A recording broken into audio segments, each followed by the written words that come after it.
We are on our way to the Green Gauntlet, Palmetto Park up in Eustis, Florida. This is about 40 minutes or so from downtown Orlando, kind of in the northwest corner to give you an idea. We're going to basically show you guys the lines out there. Unlike our last course, this one is much longer. This is a gold level course designed by Hall of Famer, actually, Greg Hosfeld. It's one of the best courses in the Central Florida area. So stay tuned. Hopefully we'll throw some good shots for you guys, and we'll see if we can show you guys the lines out there. Stay tuned.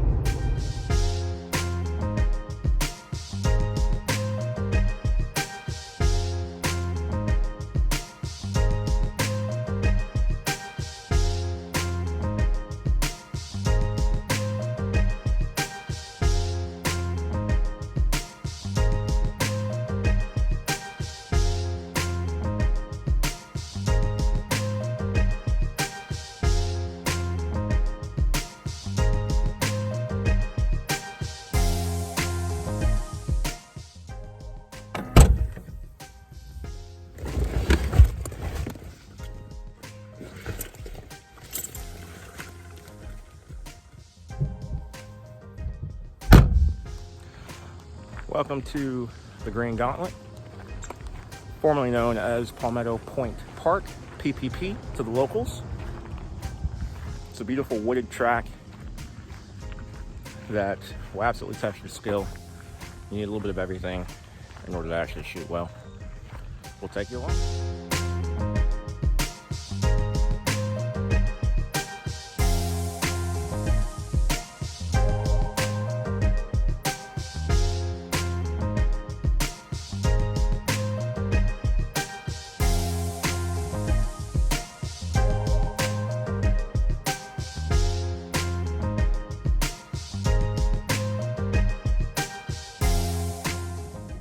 So hole one out here at the Green Gauntlet, we're going to be playing the gold layout, which is blue to gold, blue tee pads and gold pins. We're looking at, for hole one, a 327-foot par 3. You can't quite make out the pin. I'll see if I can zoom. You can see a pole straight ahead. That's where we're headed to. The nice thing about this course, and a lot of Greg Hosfeld designed courses, is it gives the option for all levels of skill.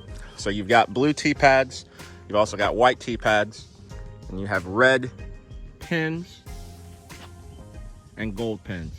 So you can really tailor the course and layout to your skill level.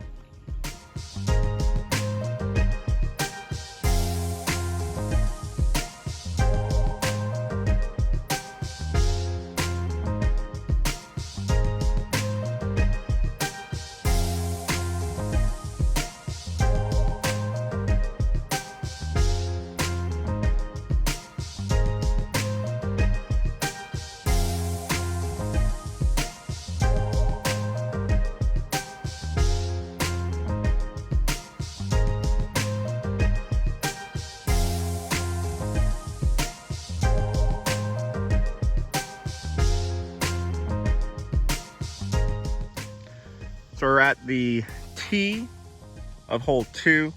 Hole 1's pin is right down there. You can see we got to take a little walk uphill to get here. Hole 1's a little deceiving because it's wide open. And then we get into why this course is referred to as the Green Gauntlet. 602-foot par 4. You got a pretty tight gap to hit off the tee with an open but definitely protected landing zone down below. We'll probably walk this fairway just to show you kind of how tight, but also beautiful it really is.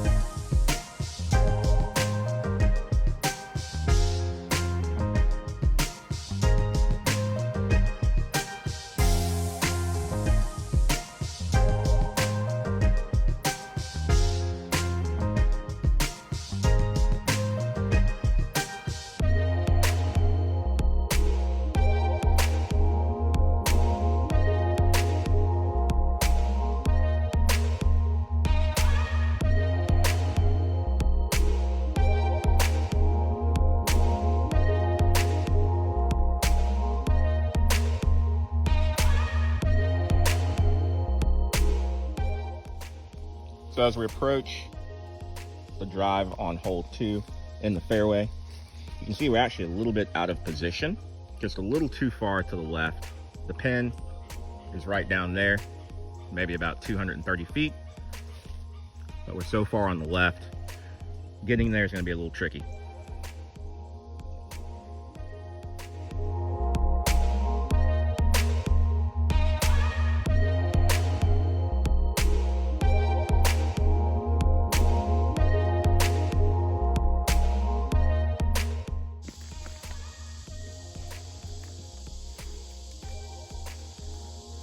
A bit spiky, huh? A little bit. Spiky and mosquito-y and spidery. Definitely spidery.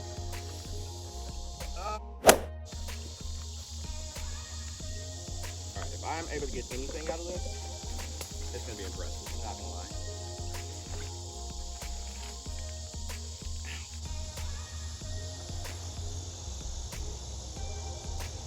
So, I think you should use that shot.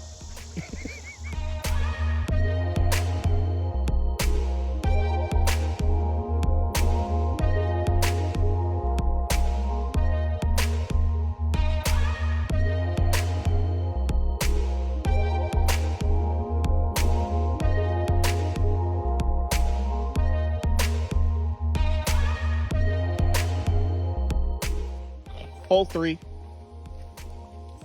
474 foot, par 4. Right off the gap, you have a little bit of a low ceiling. It does actually kind of open up once you get past there. You don't really need to bite off a ton, as this is a relatively short par 4. We'll show you a better angle from the fairway after we throw our tee shots.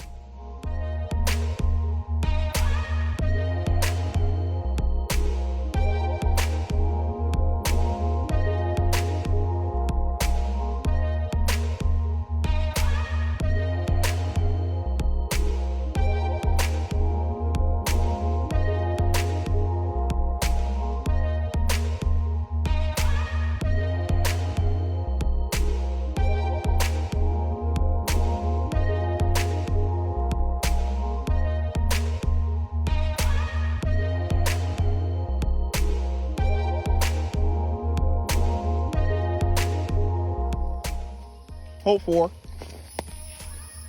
483 foot, par 4, blue to gold.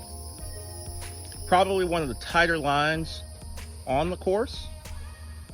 Common mistake is to hit early tree and go into that stuff over there. The real shot is to try to lay something up about 200 to 300 and then pitch into the green for an easy 3.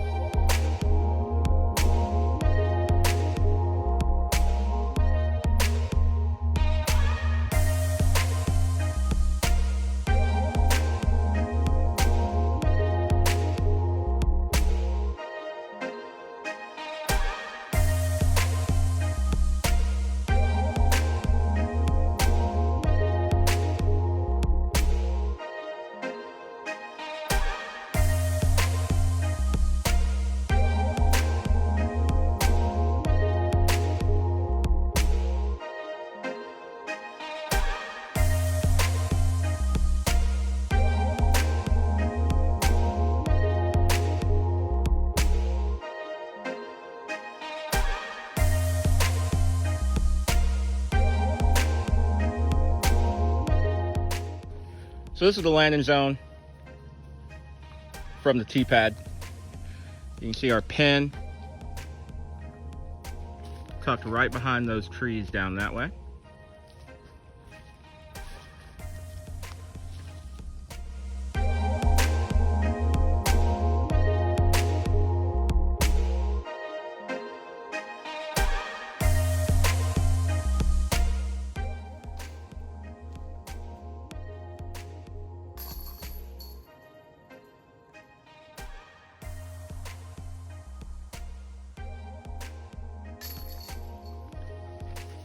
Hole 5, very short par 4, 394 feet. But it's actually quite tricky. There are 2 routes off the tee, one to the left, preferred route to the right. Once we get up to the landing zone, I'll kind of show you there's a little bit of luck required to get through if you take that right gap, but it's a pretty straightforward up and down for birdie if you execute well off the tee.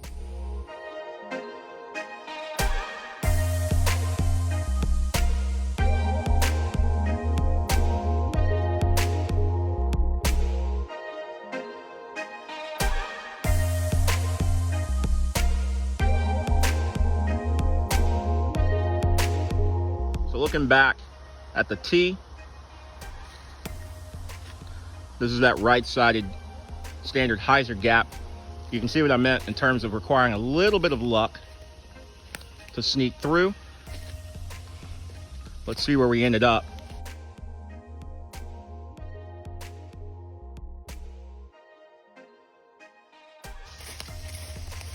Not bad. Should be an easy up and down for birdie. Maybe even an opportunity at a throw in for eagle.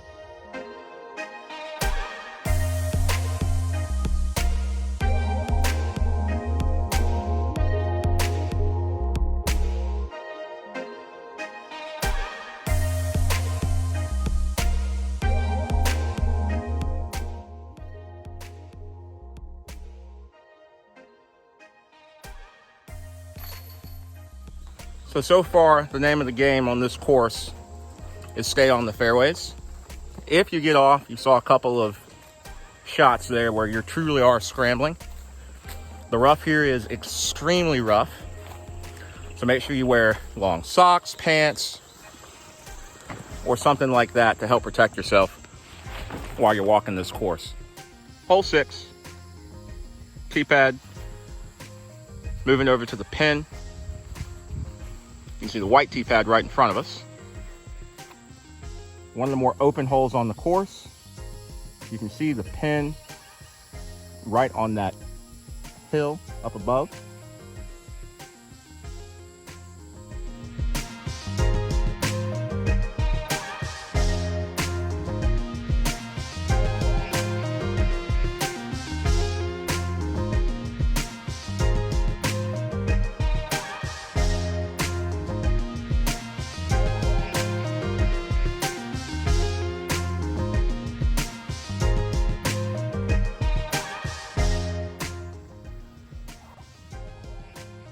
So hole 7, standing on the tee from here. You can see getting back into the woods. It does open up a little bit further down there once you can see the sunlight. Plays as a 356-foot par 4. It's really mainly the shot shape that makes it a par 4, as it's a relatively short hole. Pretty strong dog leg to the left. And actually has a pretty unique element on the basket feature, which you'll see once we get down there.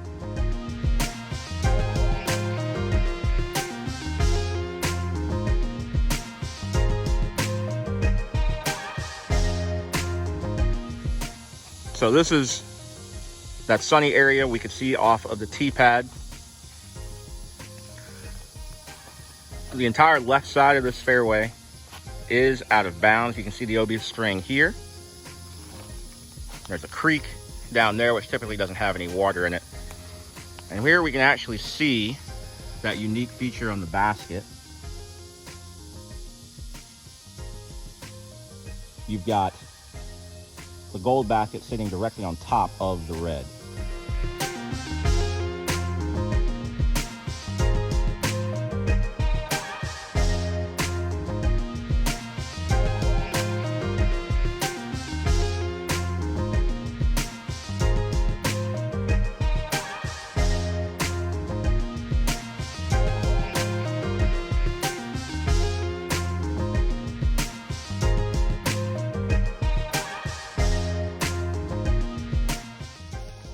Hole 8, one of the shortest holes on the course,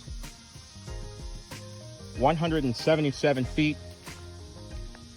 It's actually a pretty tricky little line. We'll walk up a little bit to show you where the pin is. It's a tight backhand turn or forehand to a slightly elevated basket at the corner of the soccer field.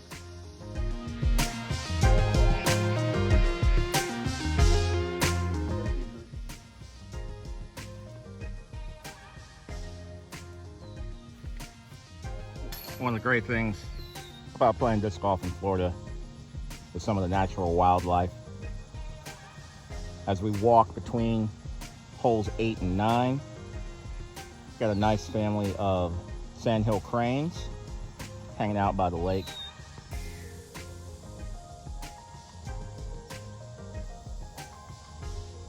And yes, this is Florida, so there are definitely gators swimming in that lake. So as you step up to hole 9's tee pad, you can see it's a very similar look to hole 2, in that you're throwing from the open, slightly elevated down into the Gauntlet. This is a 453-foot par 4. That's basically a gentle curve to the right the entire way to the basket.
Hole 10, one of the first of 2 water carries on the course. You can see the beautiful lake.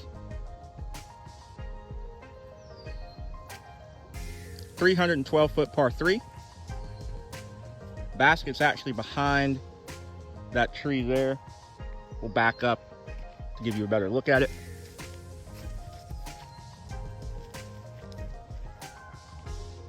Tucked right there in the shadows.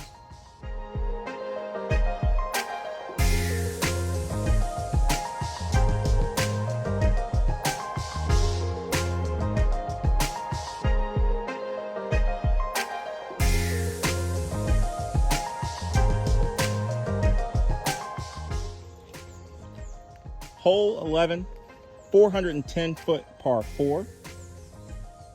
Another forked fairway. You can either take the fairway to the left or the hyzer route to the right. The left fairway is a straighter approach to the pin if you're trying to go for eagle. The hyzer right route is much safer for the easier 3.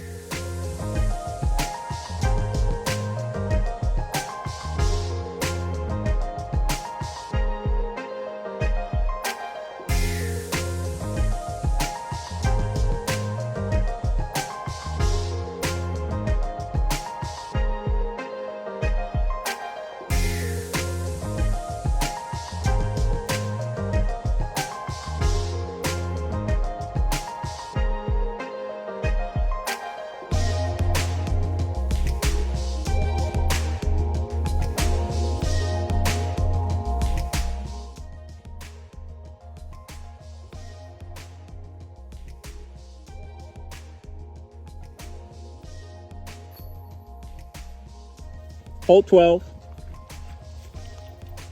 This is a 480-foot par 4. Very tight, demanding line off the tee with a very specific landing zone. We'll walk up to that landing zone and then show you where the second shot should be coming from.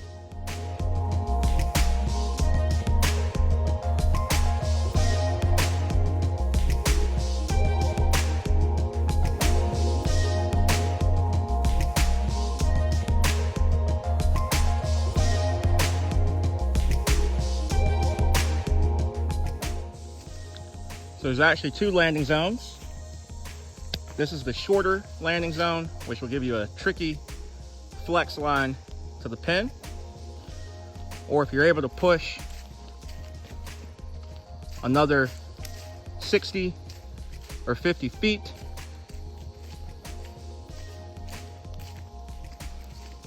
you'll actually come to a much more wide open straight hyzer line to the pin, which is tucked just a bit to the left.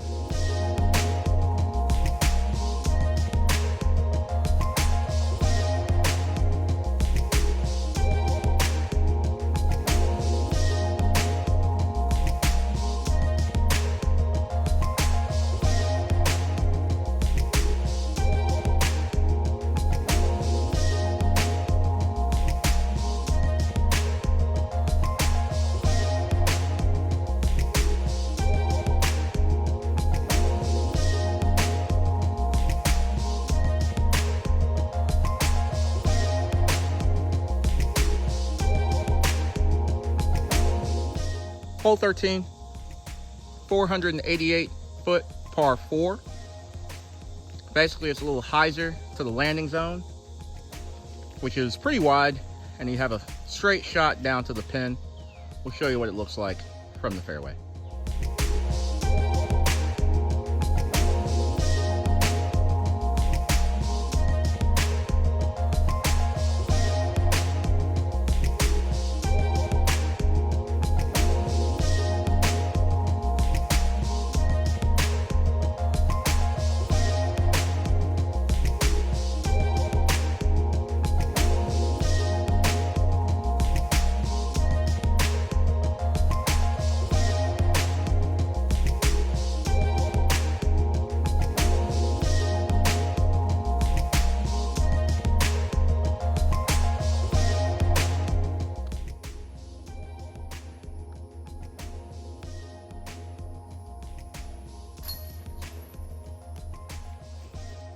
Hole 14, 228 foot par 3, severe dog leg to the left. You really just want to miss this tree in the middle. Easier said than done. You might be able to barely pick out the basket sitting over there to the left.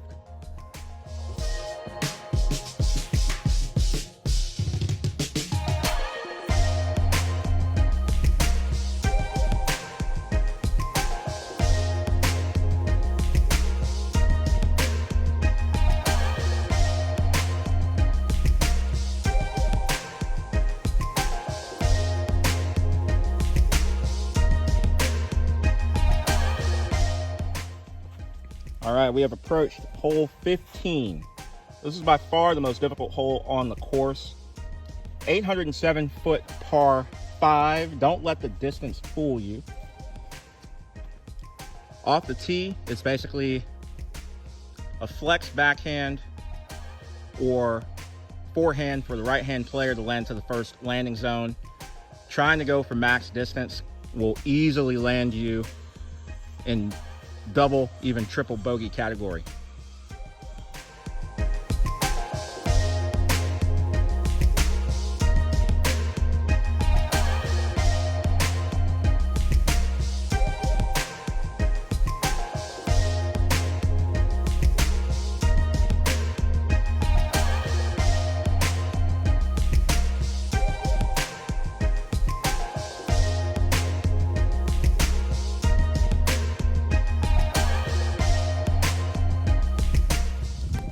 So as you walk down the fairway of hole 15, approaching the green, you have this pretty unique tree feature of the fingers coming right across the middle of the fairway, which adds difficulty not just left and right, but also vertically as you approach to the pin.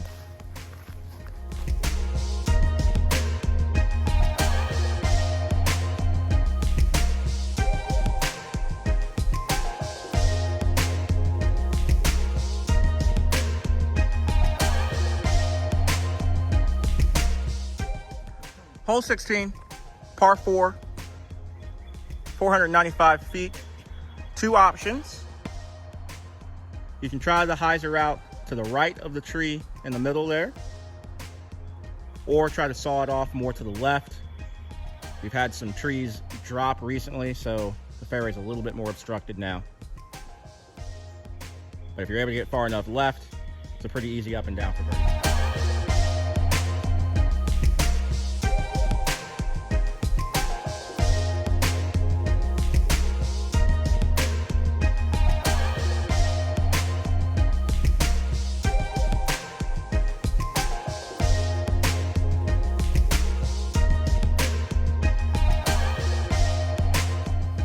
Hole 17, very tight fairway. You actually do have OB to the left. There's a road there, as well as a barbed wire fence. Otherwise, it's pretty straight, 522-foot hole. You really want to land in the fairway off that first shot.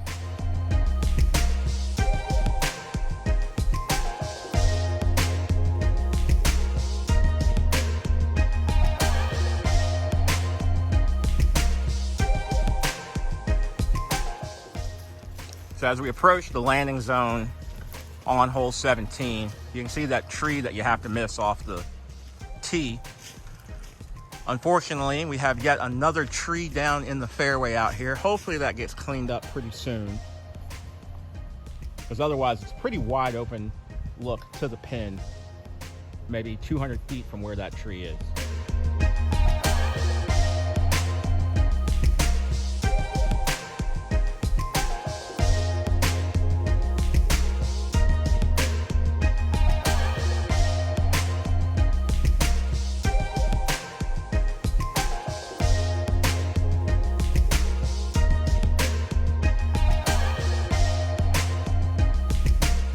So as we make the walk from 17 to 18, once again, I want to point out that the nice thing about this course is there are actually 4 different layouts, depending on your skill level. We are playing the longest layout, blue to gold, which is a championship level course.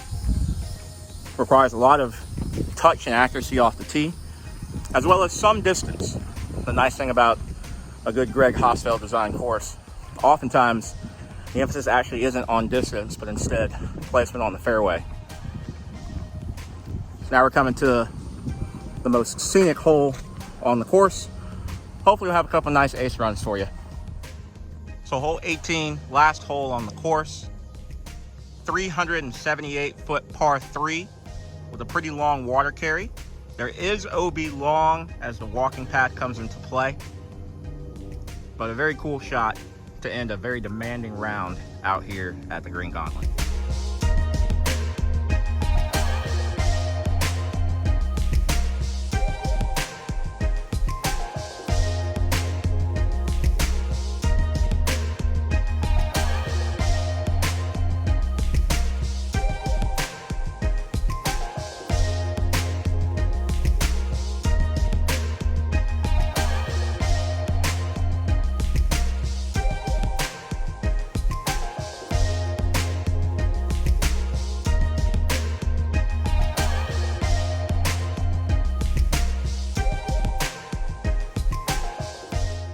So as we walk up to the green from those tee shots, you can see how demanding it is. Pretty tight little landing zone. Angled green. Anything that hits with the wrong angle has potential to actually roll into the water. Just want to give my last few comments on the course. Again, this is the Green Gauntlet at Palmetto Point Park here in Eustis, Florida. Very demanding course.